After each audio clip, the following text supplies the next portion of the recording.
வாங்கிட்டு வந்ததை விட இதெல்லாம் எடுத்து ஃப்ரிட்ஜில் ஸ்டோர் பண்ணுறது தான் பெரிய விஷயம். உங்களுக்கு எப்படின்னு சொல்லுங்கள். தனித்தனியாக எல்லாத்தையும் பிரிச்சுட்டு வைக்கணும், காய்கறிலாம் கழுவணும், தக்காளி கழுவிட்டு எல்லாத்தையும் எடுத்து ஃப்ரிட்ஜில் ஸ்டோர் பண்ணோம்.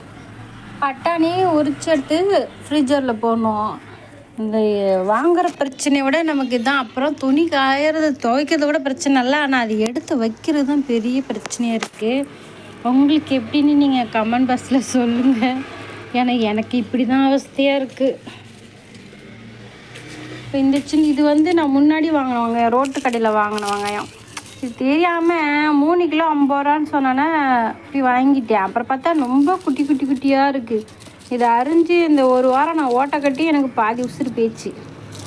அதனால தான் இன்றைக்கி வாங்கிட்டு வந்துட்டேன். இப்போ இவரையும் இது பண்ணி இங்கே கொட்டிக்கணும். சின்ன வெங்காயம் வந்து எனக்கு சாம்பார் சின்ன வெங்காயத்தில் வச்சாதான் ரொம்ப பிடிக்கும்.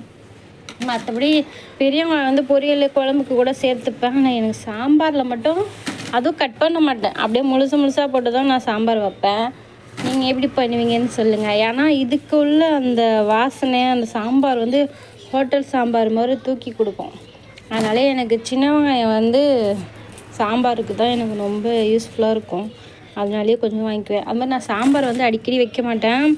ஏன்னா எங்கள் வீட்டில் யாருக்கும் செட் ஆகாது, செரிமானம் ஆகாதும்பாங்க பருப்பு குழம்பு. அதனால் வாரத்தில் 1 நாள் இல்லை 2 நாள் காய் போட்டு எதாவது பண்ணுறது தான் யூஸ் பண்ணிப்பேன். அவ்வளோதான். 2 டைம்ஸ் இல்லைனா 1 டைம் தான் அப்போ அந்த வெள்ளிக்கிழமை இந்த சாமி கும்பிட்ற நாள் மட்டும்தான் சாம்பார் இருக்கும். மற்ற நாள்லாம் எங்கள் வீட்டில் சாம்பார் கிடையாது. ஆனால் அந்த குழம்பு வைக்கணும்னு மண்டையை பிச்சுங்கிற ஒரு வாங்கிட்டு வந்துட்டு இது என்ன பண்ணுறது தெரியாமல் முழிக்கிறது பெரிய விஷயமே. எனக்கு அப்படி தான் போகுது நாள். உங்களுக்கு எப்படி போகுது சொல்லுங்கள். என் வீடியோ பிடிச்சிருந்தா லைக் அண்ட் ஷேர் பண்ணுங்கள், சப்போர்ட் பண்ணுங்கள். எங்களை மாதிரி ஆளுங்களுக்கெல்லாம் நீங்கள் சப்போர்ட் பண்ணுறது ஒரு லைக் போடுறது வந்து எங்களுக்கு பின்னாடி ஃப்யூச்சரில் ஒரு நல்ல ஒரு நிலைமைக்கு நாங்கள் வர்றதுக்கு ஒரு இதாக இருக்கும். இல்லாதப்பட்டவங்களுக்கு ஏதோ ஒன்று பண்ணணும். நான் ரொம்ப படிக்கலை, ஏதோ ஒன்று பண்ணணுன்ட்டு பண்ணிகிட்ருக்கேன். அதுக்கு நீங்கள் சப்போர்ட் பண்ணுங்கள்.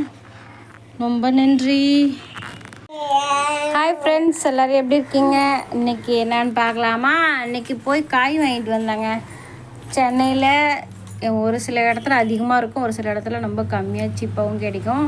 இன்றைக்கி பார்த்திங்கன்னா 2 கிலோ வெங்காயம் வாங்கியிருக்கேன், 1/2 கிலோ உருளைக்கிழங்கு, பட்டாணி 1/2 கிலோ, கோஸ் வந்து 1 கிலோ இருந்துச்சு, தக்காளி 2 கிலோ வாங்கியிருக்கேன், கேரட் 1/2 கிலோ, பீன்ஸ் 1/4 கிலோ. இந்த பாருங்கள், லெமன் 10 ரூபா. இது ஒரு 15 ரூபா என்னமோ போட்டால் இருந்தேன்னா. சின்ன வெங்காயம் ஒரு 1/2 கிலோ வாங்கியிருக்கேன். பாருங்கள் பில்லு பாருங்கள். நான் வாங்கின ஒரு ஜாமான் பாருங்கள், 196 ரூபா. இது வரைக்குமே 196 ரூபா. அந்த ப்ரக்கோலியும் அந்த லெமனும் வந்து வெளியில் 30 ரூபா. வெளியில் வாங்கினேன் அந்த ஒரு ப்ரக்கோலி 10 ரூபா. அது ரெண்டும் அந்த லெமனும் வெளியில் வேறு கடையில் வாங்கினேன். அப்புறம் இந்த உட்காந்து திங்கிறாங்க பாருங்க, இவங்க கூட வந்ததுக்கு இவங்களுக்கு ஒரு 30 ரூபா தீனி.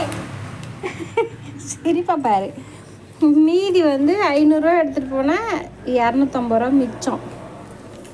உங்கள் ஊரில் எப்படின்னு சொல்லுங்கள், கமெண்ட் பாக்ஸில் சொல்லுங்கள். ஓகேவா? தண்ணி கிடையாது உனக்கு.